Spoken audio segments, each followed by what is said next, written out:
जय भोलेनाथ। आप सभी का हमारे YouTube चैनल पर हार्दिक स्वागत है। भोलेनाथ सदा आप और आपके परिवारजनों की रक्षा करें। आज आप रसपान करेंगे शिव महापुराण कथा के 5वें दिन की कथा।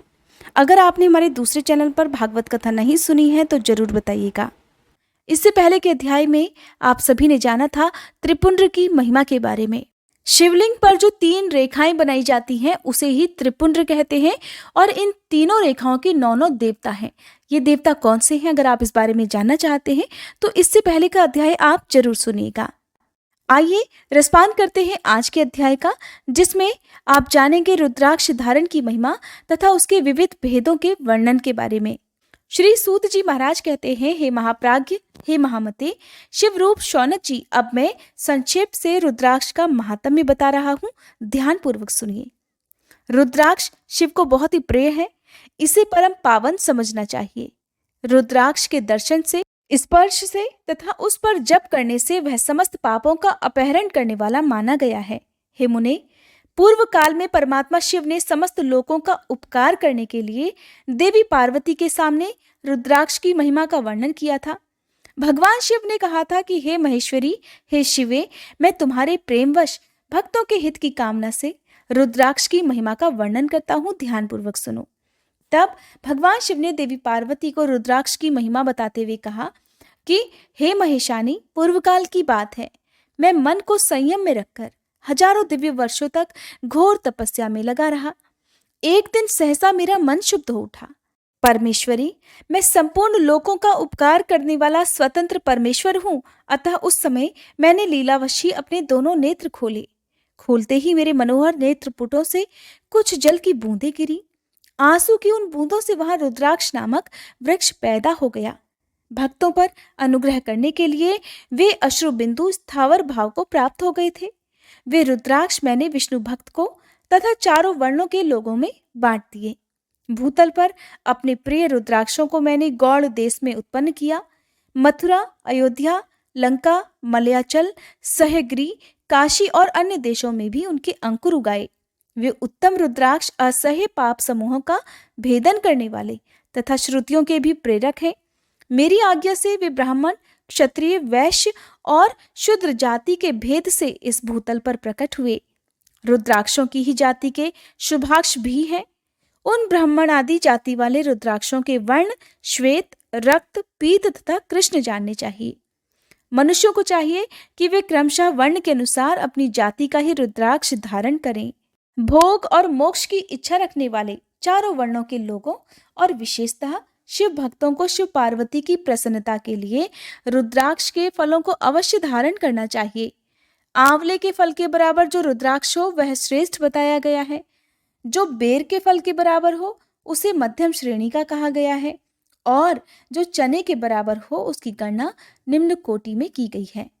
अब इसकी उत्तमता को परखने की ये दूसरी उत्तम प्रक्रिया बताई जाती है। इसे बताने का उद्देश्य है भक्तों की हित कामना। हे पार्वती, तुम भली भांति प्रेम पूर्वक इस विषय को भी सुनो।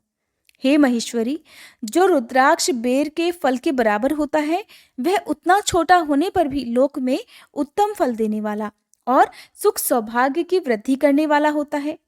जो रुद्राक्ष आंवले के फल के बराबर होता है वह समस्त अरिष्टों का नाश करने वाला होता है और जो गुंजा फल के समान बहुत छोटा होता है वह संपूर्ण मनोरथों और फलों की सिद्धि करने वाला होता है। रुद्राक्ष जैसे जैसे छोटा होता है वैसे वैसे ही अधिक फल देने वाला होता है। एक एक बड़े रुद्राक्ष से एक एक छोटे रुद्राक्ष को विद्वानों ने 10 गुना अधिक फल देने वाला बताया है। पापों का नाश करने के लिए रुद्राक्ष धारण करना आवश्यक होता है। वह निश्चय ही संपूर्ण अभीष्ट मनोरथों का साधक है, इसलिए अवश्य ही उसे धारण करना चाहिए। हे परमेश्वरी, लोक में मंगलमय रुद्राक्ष जैसा फल देने वाला देखा जाता है वैसे ही फलदायिनी दूसरी कोई माला नहीं दिखाई देती। हे देवी, समान आकार प्रकार वाले चिकने, मजबूत, स्थूल, कंटक युक्त अर्थात उभरे हुए छोटे छोटे दाने वाले और सुंदर रुद्राक्ष अभिलाषित पदार्थों के दाता तथा सदैव भोक्ष और मोक्ष देने वाले हैं। जिसे कीड़ों ने दूषित कर दिया हो, जो टूटा फूटा हो, जिसमें उभरे हुए दाने ना हो, जो व्रण युक्त हो और जो पूरा पूरा गोल ना हो, इन 5 प्रकार के रुद्राक्ष को त्याग देना चाहिए। जिस रुद्राक्ष में अपने आप ही डोरा पिरोने के योग्य छिद्र हो गया हो, वही यहाँ उत्तम माना गया है। जिसमें मनुष्य के प्रयत्न से छेद किया गया हो, वह रुद्राक्ष मध्यम श्रेणी का होता है। रुद्राक्ष धारण बड़े बड़े पातकों का नाश करने वाला होता है। इस जगत में 1100 रुद्राक्ष धारण करके मनुष्य जिस फल को प्राप्त करता है, उसका वर्णन सैकड़ों वर्षों में भी नहीं किया जा सकता। भक्तिमान पुरुष 550 रुद्राक्ष के दानों का सुंदर मुकुट बना ले और उसे सिर पर धारण करे। 360 दानों को लंबे सूत्र में पिरोकर एक हार बना ले। वैसे वैसे 3 हार बनाकर भक्ति परायण पुरुष उनका यज्ञोपवीत तैयार करे और उसे यथास्थान धारण किए रहे। इसके बाद किस अंग में कितने रुद्राक्ष धारण करने चाहिए, ये बताकर श्री सूत जी महाराज आगे इस प्रकार कहने लगे। हे महर्षियों, सिर पर ईशान मंत्र से, कान में तत्पुरुष मंत्र से तथा गले और हृदय में अघोर मंत्र से रुद्राक्ष धारण करना चाहिए। विद्वान पुरुष दोनों हाथों में अघोर बीज मंत्र से रुद्राक्ष धारण करे। उदर पर वामदेव मंत्र से 15 रुद्राक्षों द्वारा गुथी हुई माला धारण करे अथवा अंगों सहित प्रणव का 5 बार जप करके रुद्राक्ष की 3, 5 या 7 मालाएं धारण करे अथवा मूल मंत्र नमः शिवाय से ही समस्त रुद्राक्षों को धारण करे। रुद्राक्षधारी पुरुष अपने खान पान में मदिरा, मांस, लहसुन, प्याज, सहजन, लिसोड़ा आदि को त्याग दे। हे गिरिराज नंदिनी उमे, श्वेत रुद्राक्ष केवल ब्राह्मणों को ही धारण करना चाहिए। गहरे लाल रंग का रुद्राक्ष क्षत्रियों के लिए हितकर बताया गया है।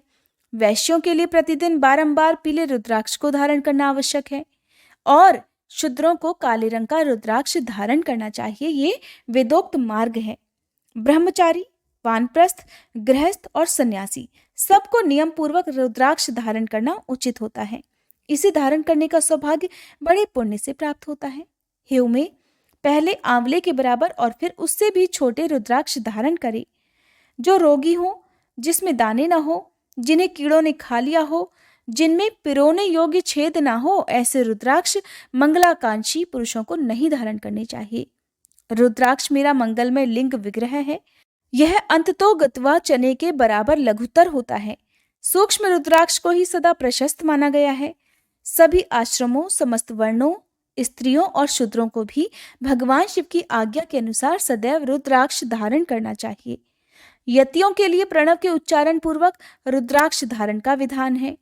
जिसके ललाट में त्रिपुंड लगा हो और सभी अंग रुद्राक्ष से विभूषित हो तथा जो मृत्युंजय मंत्र का जप कर रहा हो, उसका दर्शन करने मात्र से साक्षात रुद्र के दर्शन का फल प्राप्त हो जाता है। हे पार्वती, रुद्राक्ष अनेक प्रकार के बताए गए हैं। मैं उनके भेदों का वर्णन करता हूँ।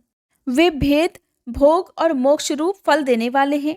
तुम उत्तम भक्ति भाव से उनका परिचय भी सुनो। एक मुख वाला रुद्राक्ष साक्षात शिव का स्वरूप माना जाता है। वह भोग और मोक्ष रूपी फल प्रदान करता है। जहाँ रुद्राक्ष की पूजा होती है, वहां से कभी भी लक्ष्मी जी दूर नहीं जाती। उस स्थान के सारे उपद्रव नष्ट हो जाते हैं और वहां रहने वाले लोगों की संपूर्ण कामनाएं पूर्ण होती हैं। 2 मुख वाला रुद्राक्ष देव देवेश्वर कहा गया है। वह संपूर्ण कामनाओं और फलों को देने वाला है। 3 मुख वाला रुद्राक्ष सदा साक्षात साधन का फल देने वाला है। उसके प्रभाव से सारी विद्याएं प्रतिष्ठित होती हैं। 4 मुख वाला रुद्राक्ष साक्षात ब्रह्मा का रूप है। वह दर्शन और स्पर्श से शीघ्र ही धर्म, अर्थ, काम और मोक्ष इन चारों पुरुषार्थों को देने वाला है।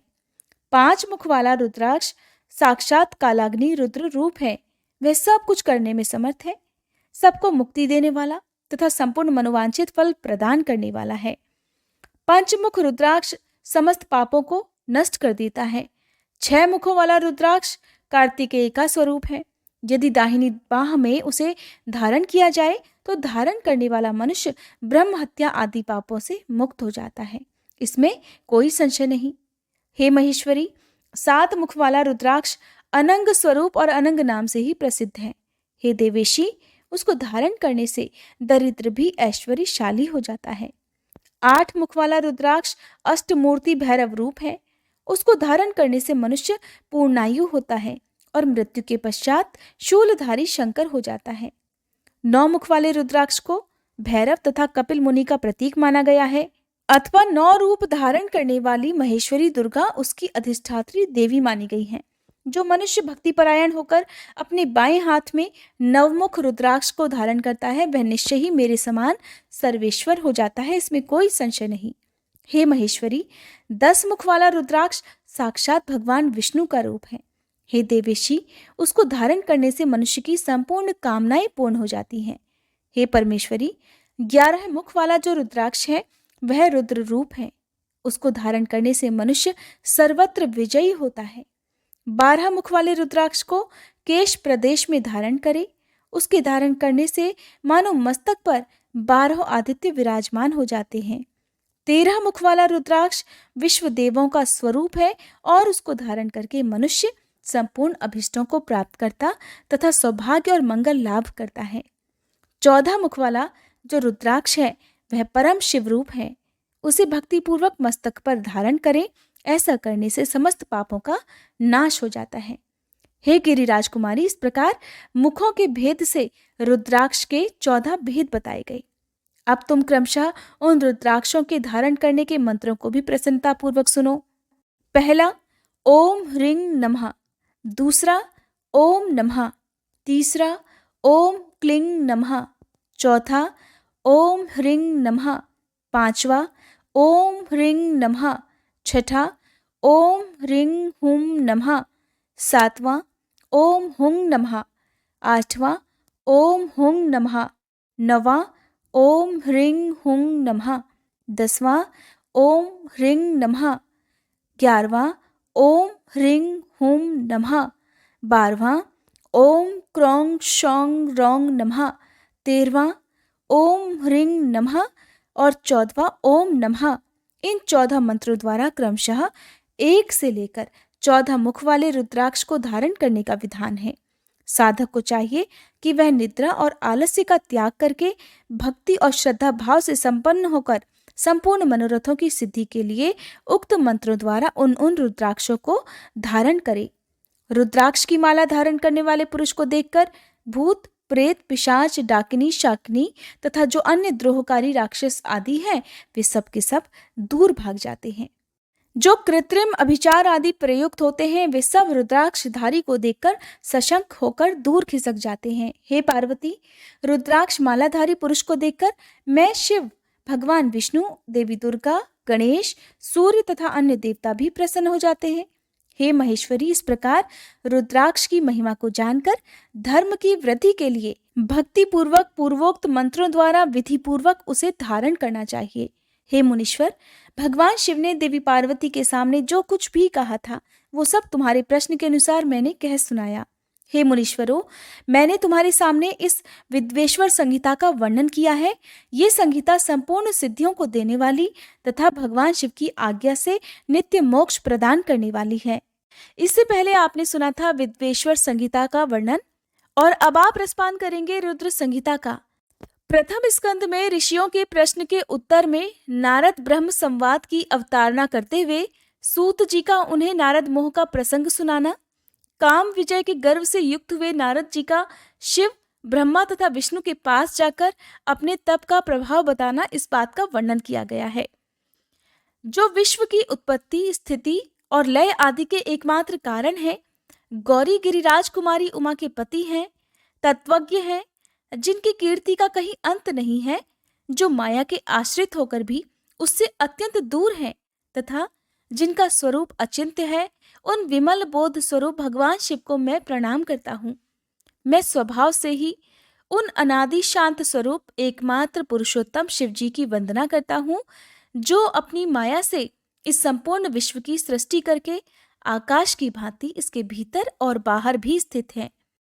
जैसे लोहा चुंबक से आकर्षित होकर उसके पास ही लटका रहता है, ठीक उसी प्रकार ये सारे जगत सदा सब और जिसके आसपास ही भ्रमण करते हैं, जिन्होंने अपने ही इस प्रपंच को रचने की विधि बताई थी, जो सबके भीतर अंतर्यामी रूप से विराजमान है और जिनका अपना स्वरूप अत्यंत गूढ़ है, उन भगवान शिव की मैं सादर वंदना करता हूँ।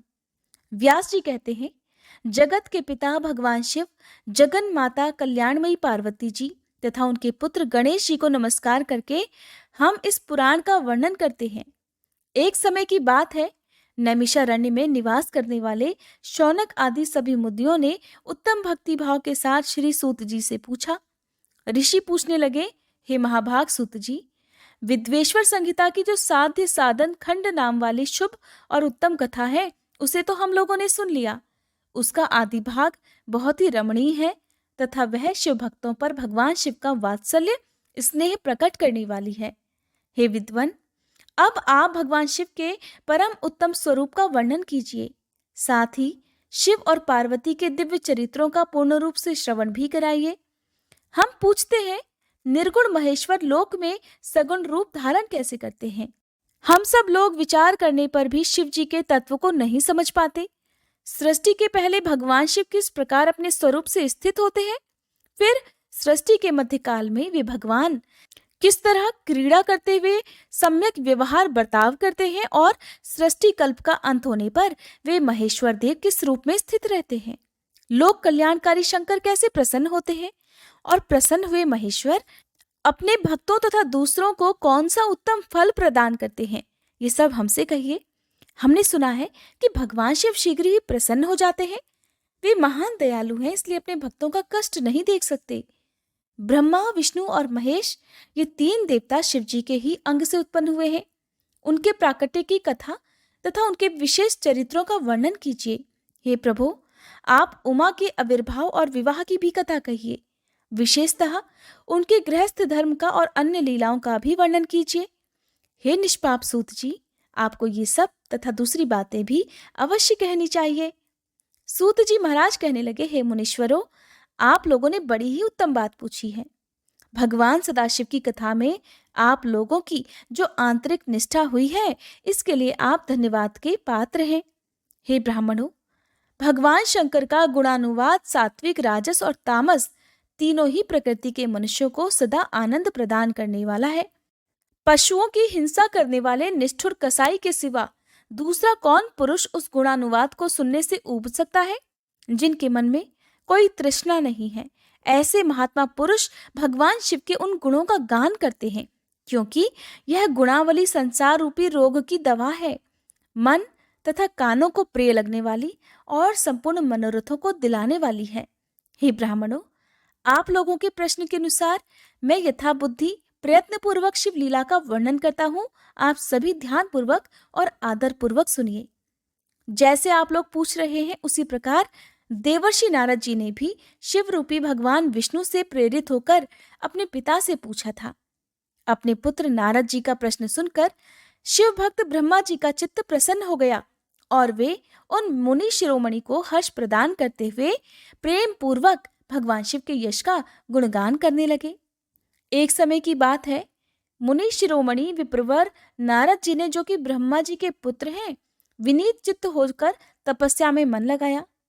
हिमालय पर्वत में कोई एक गुफा थी जो बड़ी शोभा से संपन्न दिखाई देती थी। उसके निकट ही देव नदी गंगा निरंतर वेग पूर्वक बहती थी। वहां एक महान दिव्य आश्रम था जो नाना प्रकार की शोभा से सुशोभित था। दिव्यदर्शी नारद जी तपस्या करने के लिए उसी आश्रम में गए। उस गुफा को देखकर मुनिवर बड़े प्रसन्न हुए और सुदीर्घ काल तक वहां तपस्या करते रहे। उनका अंतःकरण बड़ा शुद्ध था। वे दृढ़ता पूर्वक आसन बांधकर मौन होकर प्राणायाम पूर्वक समाधि में स्थित हो गए। हे ब्राह्मणों, उन्होंने वो समाधि लगाई जिसमें ब्रह्म का साक्षात्कार कराने वाला अहम ब्रह्मास्मि अर्थात मैं ब्रह्म हूं, ये विज्ञान प्रकट होता है। मुनिवर नारद जी जब इस प्रकार तपस्या करने लगे, उस समय यह समाचार पाकर देवराज इंद्र कांप उठे। वे मानसिक संताप से विह्वल हो गए कि नारद मुनि मेरा राज्य लेना चाहते हैं। मन ही मन ऐसा सोचकर देवराज इंद्र ने उनकी तपस्या में विघ्न डालने के लिए प्रयत्न करने की इच्छा की। उस समय देवराज ने अपने मन से कामदेव का स्मरण किया। स्मरण करते ही कामदेव जी आ गए। महेंद्र ने उन्हें नारद जी की तपस्या में विघ्न डालने का आदेश दे डाला। आज्ञा पाकर कामदेव वसंत को अपने साथ लेकर बड़े गर्व से उस स्थान पर गए और अपना उपाय करने लगे। उन्होंने वहां शीघ्र ही अपनी सारी कलाएं रच डाली। वसंत ने भी मदमत्त होकर अपना प्रभाव अनेक प्रकार से प्रकट किया। हे मुनिवरों, कामदेव और वसंत के अथक प्रयास करने पर भी नारद मुनि के मन में विकार नहीं उत्पन्न हो पाया। महादेव जी के अनुग्रह से उन दोनों का गर्व चूर्ण चूर्ण हो गया। शौनक आदि महर्षियों, ऐसा होने में जो कारण था उसे भी आदरपूर्वक सुनो। महादेव जी की कृपा से ही नारद मुनि पर कामदेव का कोई असर नहीं पड़ा। पहले उसी आश्रम में कामशत्रु भगवान शिव ने उत्तम तपस्या की थी और फिर वहीं उन्होंने मुनियों की तपस्या का नाश करने वाले कामदेव को शीघ्र ही भस्म कर डाला था। उस समय रति ने कामदेव को पुनः जीवित करने के लिए देवतागणों से प्रार्थना की थी। तब देवताओं ने समस्त लोकों का कल्याण करने वाले भगवान शंकर से प्रार्थना की। उनके प्रार्थना करने पर वे कहने लगे, हे देवताओं, कुछ समय व्यतीत होने के बाद कामदेव जीवित तो हो जाएंगे, परंतु यहाँ उनका कोई उपाय नहीं चल सकेगा। अमरगण, यहाँ खड़े होकर लोग चारों ओर जितनी दूर तक की भूमि को नेत्र से देख पाते हैं, वहां तक कामदेव के बाणों का कोई प्रभाव नहीं चल सकेगा, इसमें कोई संशय नहीं। भगवान शंकर के ऐसे वचन सुनकर उस समय वहां नारद जी के प्रति कामदेव जी का निजी प्रभाव मिथ्या साबित हुआ। वे शीघ्र ही स्वर्गलोक में देवराज इंद्र के पास लौट गए। वहां कामदेव ने अपना सारा वृतांत और मुनि का प्रभाव कह सुनाया। इसके बाद देवराज इंद्र की आज्ञा से वे वसंत के साथ अपने स्थान को लौट गए। उस समय देवराज इंद्र को बड़ा आश्चर्य हुआ। उन्होंने नारद जी की भूरी भूरी प्रशंसा की, परंतु शिव जी की माया से मोहित होने के कारण वे उस पूर्व वृतांत को स्मरण ही नहीं कर पाए। वास्तव में इस संसार के भीतर सभी प्राणियों के लिए शिव शंभु की माया को जानना और समझना बड़ा ही कठिन है। जिसने भगवान शिव के चरणों में अपने आप को समर्पित कर दिया हो, उस भक्त को छोड़कर शेष सारा जगत उनकी माया से मोहित हो ही जाता है। नारद जी भी भगवान शंकर की कृपा से वहां चिरकाल तक तपस्या में लगे रहे। जब उन्होंने अपनी तपस्या को पूर्ण हुई समझा, तब वे मुनि उससे विरत हो गए। कामदेव पर मेरी विजय हुई ऐसा मानकर उन मुनीश्वर के मन में व्यर्थ ही गर्व हो गया। भगवान शिव की माया से मोहित होने के कारण उन्हें यथार्थ बात का ज्ञान ही नहीं रहा, अर्थात वे ये नहीं समझ सके कि कामदेव के पराजित होने में भगवान शंकर का ही प्रभाव का कारण है। उस माया से अत्यंत मोहित होकर मुनि शिरोमणि नारद जी अपना काम विजय संबंधी वृतांत बताने के लिए तुरंत ही कैलाश पर्वत पर चले गए। उस समय वे विजय के मद से उन्मत्त हो रहे थे। वहां रुद्रदेव को नमस्कार प्रणाम करके गर्व से भरे हुए मुनि ने अपने आप को महात्मा मानकर तथा अपने ही प्रभाव से कामदेव पर अपनी विजय हुई समझकर उनसे सारा वृतांत कह सुनाया। वो सब सुनकर भक्त वत्सल भगवान शिव ने नारद जी से, जो कि अपनी अर्थात शिव जी की माया से ही मोहित होने के कारण काम विजय के यथार्थ कारण को नहीं जानते थे और अपने विवेक को भी खो बैठे थे, कहने लगे, रुद्र कहने लगे, तात नारद, तुम बड़े विद्वान हो और धन्यवाद के पात्र हो, परंतु मेरी ये बात ध्यान देकर सुनो। अब से फिर कभी ऐसी बात कहीं भी मत कहना। विशेषतः भगवान विष्णु के सामने तो इसकी चर्चा बिल्कुल भी मत करना। तुमने मुझसे अपना जो वृतांत बताया है, उसे पूछने पर भी दूसरों के सामने मत कहना। ये सिद्धि संबंधी वृतांत सर्वथा गुप्त रखने योग्य है, इसे कभी किसी पर प्रकट नहीं करना चाहिए। तुम मुझे विशेष प्रिय हो, इसलिए अधिक जोर देकर मैं तुम्हें ये शिक्षा देता हूँ और इसे ना कहने की आज्ञा भी देता हूँ, क्योंकि तुम भगवान विष्णु के भक्त हो और उनके भक्त हुए तो मेरे भी अत्यंत अनुगामी हो। इस प्रकार बहुत कुछ कहकर संसार की सृष्टि करने वाले भगवान रुद्र ने नारद जी को शिक्षा दी। अपने वृतांत को गुप्त रखने के लिए उन्हें समझाया बुझाया, परंतु नारद जी तो शिव जी की माया से मोहित थे, इसलिए उन्होंने उनकी दी हुई शिक्षा को अपने लिए हितकर नहीं माना और बाद में मुनि शिरोमणि नारद जी ब्रह्मलोक में गए। वहां ब्रह्मा जी को नमस्कार करके कहने लगे, हे पिताश्री, मैंने अपने तपोबल से कामदेव को जीत लिया है। उनकी ये बात सुनकर ब्रह्मा जी ने भगवान शिव के चरण कमलों का चिंतन किया और सारा कारण जानकर अपने पुत्र को ये सब कहने से मना किया, परंतु नारद जी तो शिव जी की माया से मोहित थे, इसलिए उनके मन में मद का अंकुर जम गया था, उनकी बुद्धि मारी गई थी। इसलिए नारद जी अपना सारा वृतांत भगवान विष्णु के सामने कहने के लिए वहां से शीघ्र ही विष्णु लोक को चले गए। नारद मुनि को आते ही देखकर भगवान विष्णु बड़े आदर से उठे और शीघ्र ही आगे बढ़कर उन्होंने मुनि को हृदय से लगा लिया। मुनि के आगमन का क्या कारण है, इसका तो उन्हें पहले से ही पता था। नारद जी को अपने आसन पर बिठाकर भगवान शिव के चरण कमलों का चिंतन करके श्री हरि उनसे पूछने लगे, तात, कहाँ से आते हो? यहाँ किस लिए तुम्हारा आगमन हुआ है? मुनि श्रेष्ठ, तुम तो धन्य हो, तुम्हारे शुभागमन से मैं पवित्र हो गया। भगवान विष्णु के ऐसे वचन सुनकर गर्व से भरे हुए नारद मुनि ने मद से मोहित होकर अपना सारा वृतांत बड़े अभिमान के साथ कह सुनाया। नारद मुनि का यह अहंकार युक्त वचन सुनकर मन ही मन भगवान विष्णु ने उनकी काम विजय के यथार्थ कारण को पूर्ण रूप से जान लिया। फिर भगवान श्री हरि कहने लगे, हे मुनि श्रेष्ठ, तुम धन्य हो, तपस्या के तो भंडार ही हो। तुम्हारा हृदय भी बड़ा उदार है। हे मुनिवर, जिसके भीतर भक्ति, ज्ञान और वैराग्य नहीं होते, उसी के मन में समस्त दुखों को देने वाले काम, मोह आदि विकार शीघ्र ही उत्पन्न हो जाते हैं। तुम तो नैष्ठिक ब्रह्मचारी हो और सदा ज्ञान वैराग्य से युक्त रहते हो, फिर तुम में काम विकार कैसे आ सकता है? तुम तो जन्म से ही निर्विकार और शुद्ध बुद्धि वाले हो। श्री हरि की कही हुई ऐसी बहुत सी बातें सुनकर मुनि शिरोमणि नारद जी जोर जोर से हंसने लगे और मन ही मन भगवान को प्रणाम करके इस प्रकार कहने लगे कि नारायण नारायण, हे स्वामिन, जब मुझ पर आपकी कृपा है तब बेचारा कामदेव अपना प्रभाव क्या दिखा भी सकता है? ऐसा कहकर भगवान के चरणों में मस्तक झुकाकर इच्छानुसार विचरने वाले नारद जी वहां से चले गए थे। इसके बाद जो कुछ भी हुआ उसका वर्णन आप अगले अध्याय में सुनेंगे।